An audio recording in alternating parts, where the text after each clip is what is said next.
Eto na, mga senador, incumbent at dating senador, ang siya palang isusunod at susunod nakakasuhan ng ombudsman sa Sandigang Bayan. Okay? Ngayon, magtatanong, sino kaya? Aba, ayaw natin pangunahan. Pero alam naman natin yan, 6 o 7 senador, incumbent at dati, ang inirekomenda ng ICI sa ombudsman na kasuhan, malversation, graft and corruption, at plunder, pandarambong sa bayan. Matindi. Yung mga gunita, ang mga unang kinasuhan, mga engineer, contractor, at si Saldico. At yung 7 pang mga congressman, party list, at saka district congressman. Di ba? Yun yung una eh. Ngayon, mga senador na po. At kailangan talaga. Kasi parang lately, nitong mga nakarang araw ay nababati ko sa ombudsman bakit parang namimili daw ng kinakasuhan.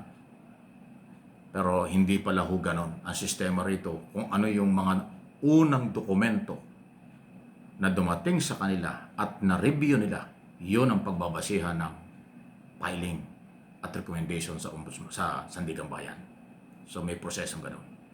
Hindi pwede yung halimbawa ay reklamo laban sa isang senador, late dumating o yun ang unahin, hindi po. Kung ano yung unang dumating sa ombudsman galing sa ICI at DOJ, yun ang prosesong sinusunod. At base rin sa dami ng dokumento. Sa dami po kasi kahon-kahon yan, trak-trak na dumating yan eh.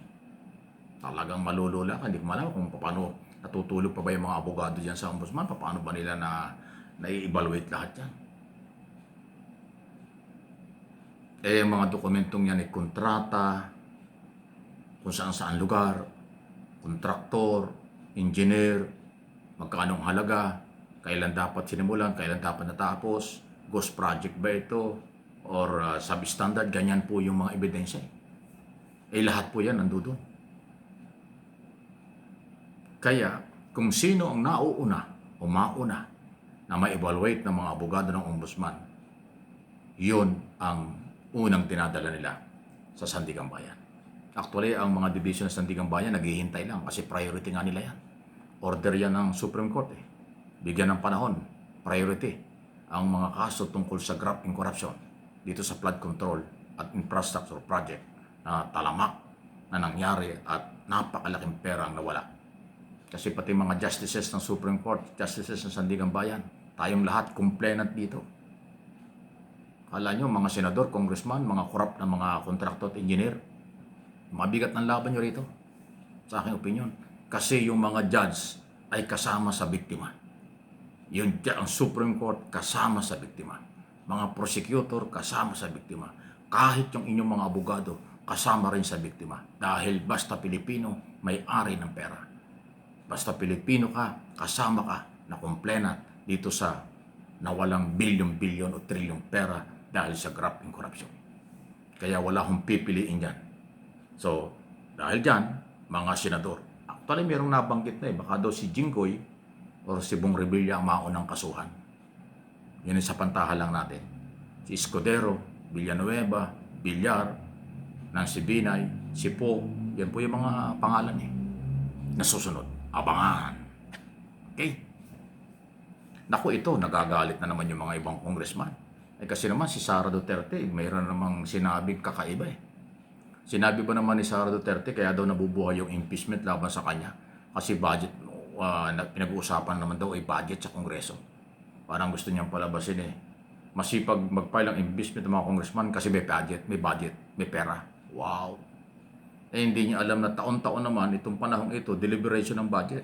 Yan ay mandato, obligasyon, under 1987 Constitution ng Kongreso at ng Senado ang pagbalangkas ng budget.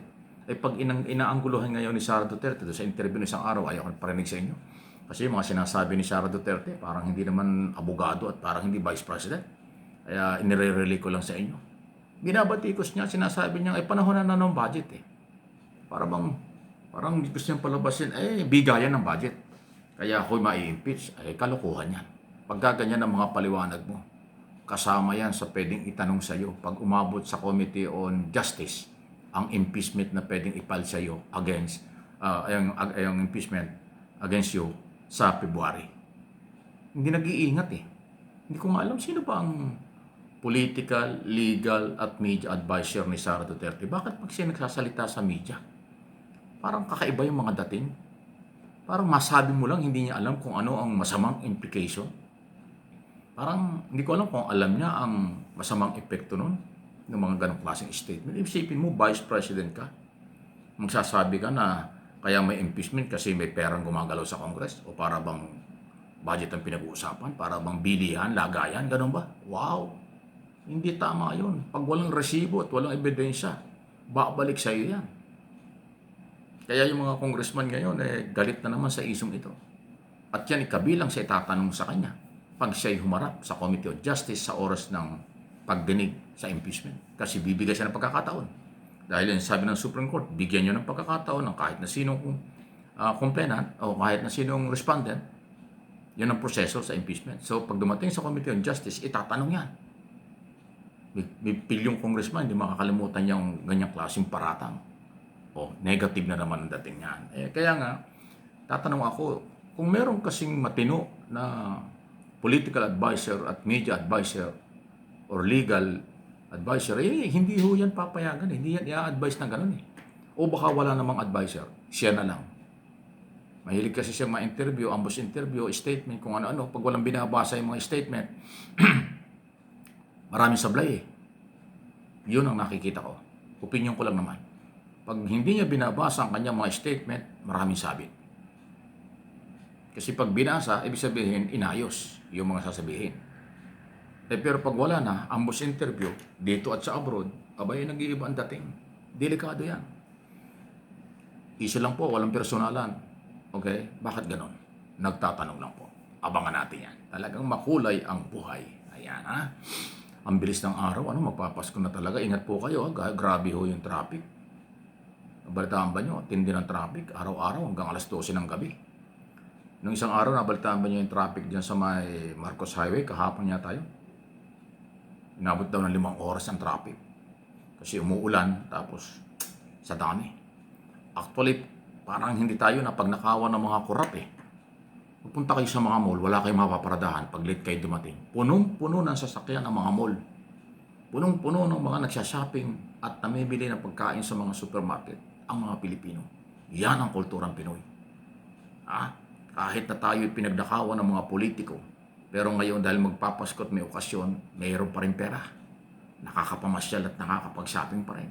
Iba talaga ang Pinoy Lahat ng pagsubok ay pinagdadaanan, pero nalalampasan ito. Kaya may pag-asa talaga